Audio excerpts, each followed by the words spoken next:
নমস্কার দর্শক বন্ধু, আমি অ্যাস্ট্রোলজার গেঞ্জিজিৎ রে। আমি অঙ্কিত জেমস থেকে বলছি। আপনাদেরকে আমি স্যাটার্নের অবস্থানের জন্য প্রত্যেক লগ্নের সাপেক্ষে কি হতে পারে সে সম্বন্ধে কিন্তু একটা সিরিজ করছিলাম। তো আজকে আবার বলবো যে তুলা লগ্নের সাপেক্ষে, আমার মনে হয় কন্যা অবধি হয়ে গেছিল, তুলা লগ্নের সাপেক্ষে স্যাটার্ন এখন যে বর্তমান অবস্থানের মধ্যে রয়েছে কি ঘটতে পারে তুলা লগ্নের যারা মানুষজন রয়েছেন তাদের সে সম্পর্কে বলবো। আর স্যাটার্ন কিন্তু এখন রেট্রোগেট অর্থাৎ বক্রী অবস্থায় কিন্তু রয়েছে। তার জন্য স্যাটার্নের যে কারকতা রয়েছে তার তীব্রতা কিন্তু বৃদ্ধি পাবে। এবার স্যাটার্নের কারকতা আপনারা অনেকেই জানেন যে স্যাটার্ন কিন্তু হচ্ছে দুঃখের কারক প্ল্যানেট। যে যতই বলুক না কেন অ্যাকচুয়ালি কিন্তু দুঃখের কারক প্ল্যানেট। এবং কেউ যদি সততা, নিষ্ঠা, রুটিন ওয়াইজ কাজ করে এবং যথেষ্ট পরিশ্রম করে কোনো কাজ করে, তাহলে কিন্তু স্যাটার্নের কিছু সাফল্য সেখানে দেখা যায়। নচেত কিন্তু কেউ যদি রিল্যাক্স অবস্থার মধ্যে এই সময় কাটায়, বিশেষ করে তুলা লগ্নের সাপেক্ষে যেখানে ষষ্ঠ ভাব হচ্ছে সার্ভিসের জায়গা, সেখানে কিন্তু দুঃখ কিন্তু থাকবে।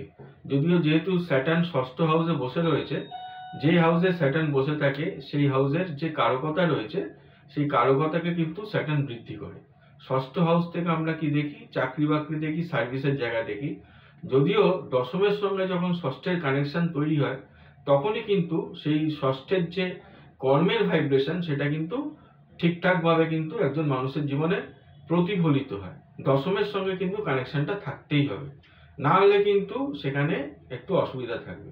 তাহলে স্যাটার্ন যখন ষষ্ঠে বসে রয়েছে তাহলে কিন্তু কর্মের কোনো চেঞ্জ সেটা কিন্তু লক্ষ্য করা যাচ্ছে, অর্থাৎ আপনার কর্ম পরিবর্তনের সম্ভাবনা রয়েছে। যারা চাকরি বাকরি পাচ্ছিলেন না এই সময় দেখবেন চাকরি বাকরি পেয়ে গেছেন, প্রোভাইডেড আপনার চার্টে স্যাটার্নকে কিন্তু ভালো থাকতে হবে, তাহলেই কিন্তু সেই জায়গাটা খুলছে। দ্বিতীয়ত আমি কি বলতে পারি না, এই সময় যথেষ্ট পরিশ্রম করে আপনাকে কর্ম কিন্তু করতে হবে, না হলে কিন্তু আপনার কর্মের জায়গায় কোনো প্রবলেম কিন্তু দেখা দেবে। 3 নম্বর পয়েন্ট হচ্ছে, যেহেতু স্যাটার্ন কর্মের স্থানে বসে আছে অর্থাৎ সার্ভিসের স্থানে বসে আছে, যেখানে আমরা মানুষকে সেবা দিচ্ছি, তাহলে সেখানে যে কলিগরা যারা রয়েছে, আপনার সাবঅর্ডিনেট যারা রয়েছে, সেখান থেকে কিন্তু প্রবলেম আপনার জীবনে চলে আসতে পারে।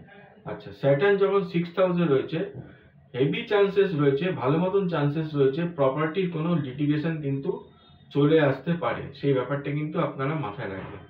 আচ্ছা, স্যাটার্ন যখন আপনার ষষ্ঠে রয়েছে তাহলে সেক্ষেত্রে কি হবে? লিটিগেশনের ব্যাপারটা তো বললামই, রোগ ভোগের যে জায়গাটা, অর্থাৎ ষষ্ঠ হাউস থেকে আমরা কি দেখি? রোগ ভোগ দেখি। তাহলে কিন্তু রোগ ভোগের যে ব্যাপারগুলো রয়েছে সেটা কিন্তু বৃদ্ধি পাবে। এবং স্যাটার্নকে দিয়ে যদি রোগ ভোগ চলে আসে তাহলে কিন্তু সেই রোগ ভোগের যে স্থায়িত্বকাল সেটা কিন্তু অনেক বেড়ে যাবে। চট করে কিন্তু সেই রোগ সারতে চাইবে না। যদি না আপনার 5th হাউস খুব স্ট্রং থাকে তাহলেই কিন্তু সেখান থেকে আপনি মুকুব পেতে পারেন। নচেত কিন্তু খেয়াল রাখবেন যেন কোনো রোগ ভোগ সেভাবে বাসা বাঁধতে না পারে। যাদের কোনো রোগ ভোগ রয়েছে তাদের তুলা লগ্নের যারা জাতক জাতিকা রয়েছেন এই সময় কিন্তু সাবধানতা অবলম্বন করবেন। যদি দরকার পড়ে কনসালটেন্সি নিতে পারেন। আমি অ্যাস্ট্রোলজার জ্ঞানজিৎ রে এখানে কিন্তু অনেক দিন ধরে বসছি অঙ্কিত জেমসে। আমি বসি বুধবার দিন, বৃহস্পতিবার দিন এবং শনিবার দিন। এই সপ্তাহে আমি শুক্রবার দিন বসবো, কালকে কিন্তু এখানে আমি বসছি না। অঙ্কিত জেমস হচ্ছে রাসবিহারের যে প্রিয়া সিনেমা হল রয়েছে ঠিক তার অপোজিটে। দেখুন এখানে একটা নাম্বার যাচ্ছে, এখানে কিন্তু বুকিং এর মাধ্যমে আপনারা আমাকে দেখাতে পারেন। আমি কৃষ্ণমূর্তি পদ্ধতিতে অ্যাস্ট্রোলজি করি, তার সঙ্গে সঙ্গে যে অন্যান্য মোডালিটিস রয়েছে যেমন লাল কিতাব এবং নিউমারোলজি সংখ্যাতত্ত্ব, আমি কিন্তু কোনো লসু গ্রিডে সংখ্যাতত্ত্ব করি না, আমি কিন্তু বৈদিকে একদম সংখ্যাতত্ত্ব করি, যেটা কিন্তু 80% থেকে 90% সাকসেস রেট কিন্তু আমি আমার প্রেডিকশনের ক্ষেত্রে দেখতে পেয়েছি এবং বাস্তু করে থাকি। যদি কোনো বাস্তুর প্রবলেম থেকে থাকে, যেমন ধরুন আপনার উত্তর পূর্ব দিকে টয়লেট রয়েছে, তার মানে কি রয়েছে? আপনার বাস্তুতে কিন্তু ধরে নিন প্রবলেম এসেছে তার থেকেই, এবং সেই বাস্তুতে আপনি যখন রয়েছেন আপনাকে চার্ট কারেকশনের সঙ্গে সঙ্গে কিন্তু বাস্তুরও কারেকশন করে নিতে হবে। তো যাই হোক, অনেকগুলো কথা বলে ফেললাম। আবার কিন্তু শনির যে অবস্থানের মধ্যে রয়েছে, মীন রাশিতে রয়েছে, বৃশ্চিক লগ্নের সাপেক্ষের মানুষদের কি কি হতে পারে সেই সম্বন্ধে কিন্তু আপনাদেরকে আমি জানাবো।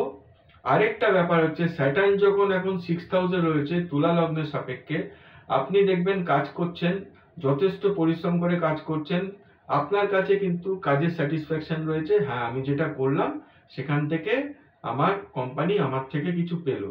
আপনার বস কিন্তু কিছুতেই দেখবেন স্যাটিসফাইড হচ্ছে না, সে বলবেন না তোমার কাজটা ঠিকঠাক করে হয়নি, এটা এরকম করলে পারতে, ওটা ওরকম করলে পারতে, তার খুঁতখুঁটানি কিন্তু বেড়ে যাবে। এটাই ছিল আমার আজকের আলোচনা, এগুলো আপনারা মিলিয়ে নেবেন। সবাই ভালো থাকবেন, নমস্কার।